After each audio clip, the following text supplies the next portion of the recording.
Welcome to Developing Palates. This review recap is brought to you by J.C. Newman. Founded in 1895 by Julius Caesar Newman, J.C. Newman Cigar Company is the oldest family-owned premium cigar maker in America. J.C. Newman rolls its El Rollage, factory throwouts, and Trader Jack's cigars by hand-operated vintage cigar machines at its historic cigar factory in Tampa, Florida. It also hand-rolls its Brick House, Perla del Mar, El Baton, and Quorum cigars at the J.C. Newman Pinza Cigar Factory in Esteli, Nicaragua. J.C. Newman's Diamond Crown, Maximus, Julius Caesar, and Black Diamond cigars are handmade at Tabacalera A Fuente in the Dominican Republic. With its longtime partners, the Fuente family, the Newmans founded the Cigar Family Charitable Foundation, which supports low-income families in the Dominican Republic with education, healthcare, vocational training, and clean water. Learn more by visiting jcnewman.com.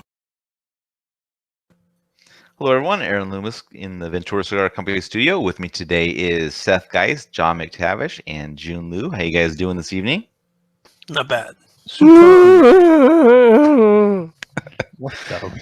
Yeah, Canadians. All right, so today we are talking about the Diesel Hair of the Dog Toro. It's more of a Toro Extra, 6x54 ring gauge. Comes out of the Tabacalera AJ Fernandez factory in Nicaragua. Wrapper is Ecuadorian Habano, binder is Ecuadorian Sumatra, and the filter is Nicaraguan Habano. Blended by AJ Fernandez. Price point is $10, and the cigar was released in March of 2019. So with all that out of the way, Jiunn, what was your smoking experience like? This tasted like an AJ cigar. Construction was great. Flavors are average. Next, just kidding.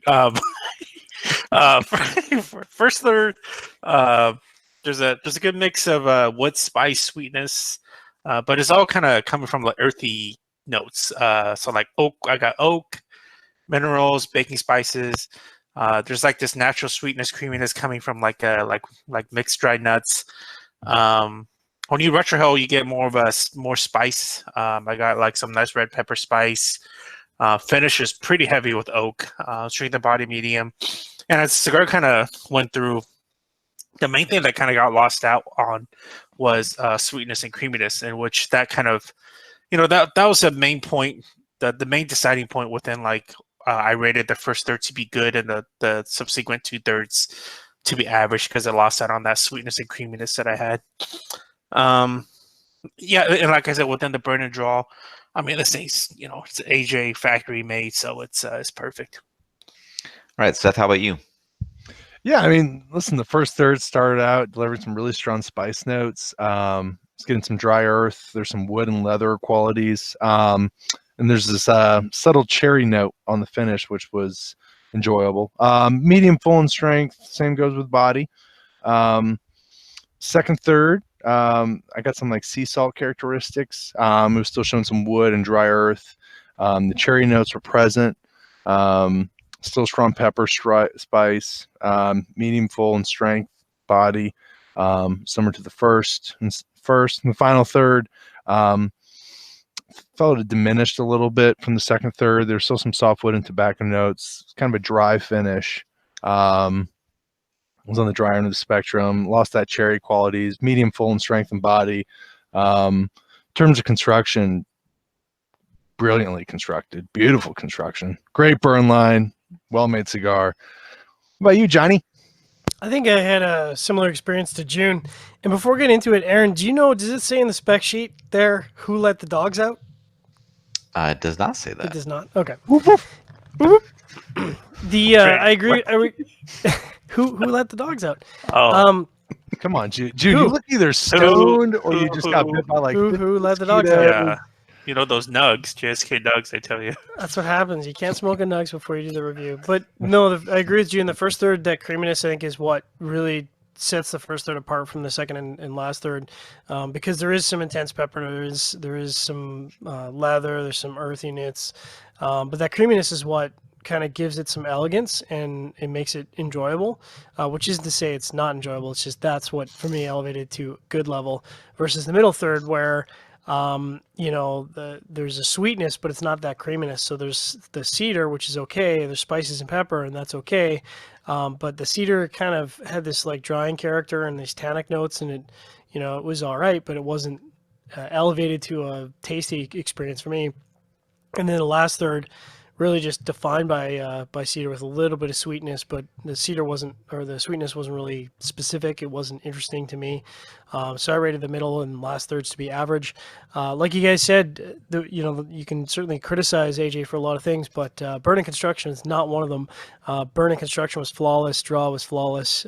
So you're certainly getting your value worth when you get an AJ in terms of construction. Aaron, what was your smoking experience like?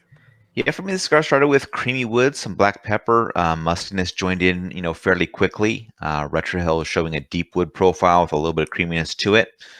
Further in, a slight char kind of attaches to the wood, and then about 1.5 inches in, char is kind of increasing. Wood's gaining a bit of a stale note to it, and as the third wraps up, profile is still charred and musty wood with a really faint black pepper note to it. Strength was slightly below medium. Getting in the second third. Charred and musty wood, faint pepper. Char continues to increase. It's pretty much the prominent note in the profile. Retrohill shows the same components, but they're all at equal levels. As the second third is wrapping up, charred note still ahead of the musty wood. Black pepper has dropped out of the profile. Strength bumps up to the medium mark. And then in the final third, char is evoking some bitterness. Musty wood is just right behind it. Char and slight bitterness is really just kind of sitting on my tongue at that point. About 1/2 inch in, cigar begins to warm up, brings a little bit of mintiness to the profile. Retrohill is just a musty wood note, and then about 1 inch in, the char has actually begun to mellow out. So it was even mixed with the musty wood and the mintiness, and strengths remained at medium. And I think probably since the first time that all four of us have been doing reviews that we have a completely unanimous, perfect rating for, draw and burn. So Nice. yeah, it's really Way to go, Justin. Yeah, this is a really well put together cigar. So matching, the tobaccos and how they burn and all that stuff. So it was really nice. So Jiunn, overall thoughts on this cigar? Overall, very earth spice kind of forward cigar. A little too much so for me to really enjoy it and get past kind of like the overall average, average feel for it. Beautiful construction as expected. It's just another one of those cigars that tastes like your typical AJ kind of cigar. I mean, how many years do we have to say that going on? Yeah, I'm getting kind of. It's getting kind of boring. Mm-hmm. I want something else. I want something different. How do you feel? Open up about this. This is Yeah, good. but- We're making headway. But no, I like Seth, you tell us your thoughts. Yeah, but I like to congratulate Justin on the perfect construction for the four of us. Because that's the make or break with any great cigar. No, I mean Now- it's just we talked about this, man. It's the this there needs to be a different chef at this restaurant, right? Like that plays around with different perspective of flavor profiles and what to go after. That's not so the same perhaps approach as what they currently have. It's just what my taste buds taste. All right, Seth. Yeah, I mean, listen, it's not a bad cigar. It's by no means a bad cigar. But it's just, yeah, I mean, it's another. I hate that we kind of go after AJ for it. I mean, I think we always say, oh, it's another AJ blend, but I think we could also say the same thing for oh, it's another My Father cigar blend, or oh, it's Absolutely. another Tatuaje blend, Yes, or absolutely. it's another Casa Fernanda Aganorsa blend. And I think where it bums us is because in the beginning, AJ was kind of experimental and he was doing a lot of funky things. And it's just kind of gone downhill. He doesn't do it anymore. I think this cigar would have been, especially now that you also have the Diesel Rabbit Hole Sherry Cask and the Diesel Rabbit Hole. As much as I make fun of the tobacco it's in the bourbon barrel aged, it's one of these things. I don't know why they went away with it. With this, I kind of think they should have just kept going down that rabbit hole theme and had some bourbon barrel aged tobacco in this blend. I think that would have probably, I don't know, would have made something at least. Who knows? So it was just kind of disappointing, especially for this being a limited edition. So This is an LE? isn't this limited? I don't know. I thought it was limited. Should Oh, be. John, go ahead. It should be. You know, there's some diesels I really like, so I was actually looking forward to this review. And I would say I'm disappointed not because it's a bad cigar, but I'm disappointed because I was expecting more out of this cigar. So if I were to use a word to describe my experience, it would be predictable. You know, it had a lot of flavors going on, but none of those flavors really harmonized or came together to make something interesting. And I thought it was going in a good direction in the first third, so I was kind of excited. And then, you know, it kind of settled into that sort of predictable cedar, not interesting second and last third, which isn't, again, to say it's a bad cigar. It's just that we have standards now, and you know, an average cigar isn't going to really cut it anymore on the market where there's a lot of really good cigars available. It does sound silly to talk about construction and talk about how it's flawless construction, but honestly, given the number of cigars that landed on our top 25 last year that had construction issues, I think it's kind of a big deal. It's just, it'd be nice if the flavor could kind of go along with it. Aaron? Yeah, I will say it's a standard AJ blend. I don't think it's any secret that I'm not a fan of this blending profile that he's stuck to. So, you know, it's not like he's at a high level. We're just saying, oh, we're so spoiled. We're getting tired of this great tobacco. We just want you to try something a little bit different. That's not where I'm coming from. I'm coming from, it's just okay. Sometimes it's not okay, and it's just nothing to go back to. But I keep banging my head against the wall, hoping for something different. But it wasn't from this cigar. But I'm not looking to smoke this again. I am looking forward to the Whiskey Row Sherry Cask to see what that's like. But you know, I don't know, man. I just don't understand why everybody keeps going back to AJ for putting stuff together. I mean, I can understand maybe for the construction side of things, but there's way more to the cigars than how they burn. So I don't know. All right. 10 count boxes, 5,000 total production. They can't go fast enough. All right. Scores start at the I top. already sold out. Seth, They already are. 6.45. John and Jiunn, you both gave it a 6.10. I gave it a 4.68. So Seth, 6.45.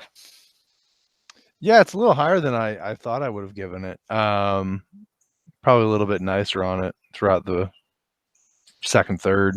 So, I mean, I don't think I messed up on that one. All right, Jiunn or John, 6.10. Which one of you wants to go first? I agree with whatever John's about to say.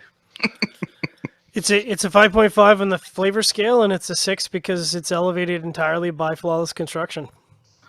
Sign Doesn't it really off. Deserve it though. Yeah, I gave it a 4.68, and that was helped out by the great construction. So there you go. I think you guys see this tight ash. It's holding on for a long time. You get excited, and you just fluff up the score a little bit. Yeah. Toro-sized tight ashes, man. I'll tell you. No, Dude, it couldn't have been any more perfect construction if it poured me a whiskey and did some laundry for me, you know? Go ahead, Seth. All right. I don't want to cut you Yeah, off. no. I mean, listen, I didn't get drawn away by it, but there's no denying when you look at how the cigar smokes. Yeah. When you look at that perfect construction, I mean, it's just like, you know, it's like, yeah, wow, shit. I mean, those are probably some of the best photos I've actually taken on fucking cigars. I think 'Cause they I are. usually am not the big photo guy, and I'm like, man, I took great photos, but it's for this. You're cigar? like outside. You got everything. Oh, lined dude, I was up. on You the like fucking staging all the pergola. pictures. Like, Oh, it this was ash is fucking so great. beautiful. It's beautiful. Oh yeah, that's what happens, man. All Very right. good. Those are for you, Justin. If you guys are just catching this video on YouTube, be sure to subscribe to us. Check out the full review on the website, developingpalates.com. Follow us on all the social media channels. You can catch all of our review recaps on podcasts, so iTunes, Google Play, and Podbean. Thank you for tuning in. We'll catch you on the next one.